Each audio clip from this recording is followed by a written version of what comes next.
মাছগুলো ভেজে নিচ্ছি, আর কিছু রেখেছি বারে বারে ভাজবো বলে। মাছগুলো আমার ভেজে নেওয়া হয়ে গেছে। এবারে আমি পেঁয়াজ কুচি এবং একটু কালো জিরে ফোড়ন দিয়েছি। এখানে আদা, লঙ্কা এবং জিরে বাটা রয়েছে। এবারে আমি তেলের মধ্যে মশলাটা এবং তার সঙ্গে কিছু নুন হলুদ দিয়ে দিয়েছি পরিমাণ মতো। আপনারা লঙ্কাটা আপনাদের পরিমাণ মতোই দেবেন এবং মশলাটাকে খুব ভালোভাবে কষিয়ে নিতে হবে যাতে তার কাঁচা গন্ধটা চলে যায়। মশলা থেকে যখন তেল ছেড়ে আসবে তখন জানবো যে মশলাটা হয়ে গেছে কষানো। এভাবেই কিছুক্ষণ কষতে দেবো।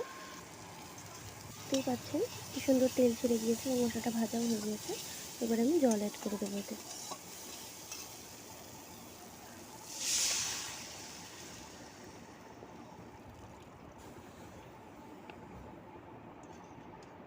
জলটা দেওয়ার পর কিছুক্ষণ ফুটতে দেবো এবং জলটা যখন দেখবো যে ফুটে এসেছে তখন আমি এবারে মাছগুলোকে অ্যাড করে দেবো।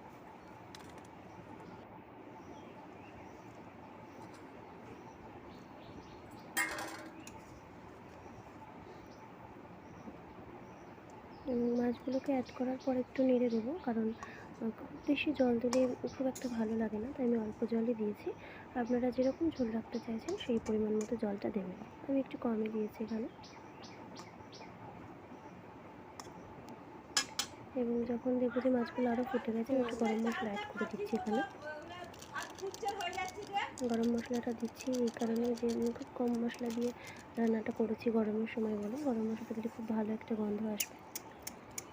এবং এই সময় আমি একটু নুনটাও চেখে নিয়েছিলাম এবং আমার একটু মনে হয়েছিল যে দিতে হবে, তো দিয়ে নিয়েছিলাম। তো নুন এবং ঝালটা আপনারা আপনাদের পরিমাণ মতো দেবেন, যারা যেরকম খেতে চাইছেন।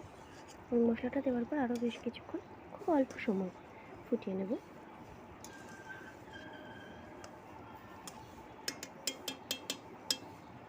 এবার নামিয়ে নেব। এই যে রেডি হয়ে গেছে।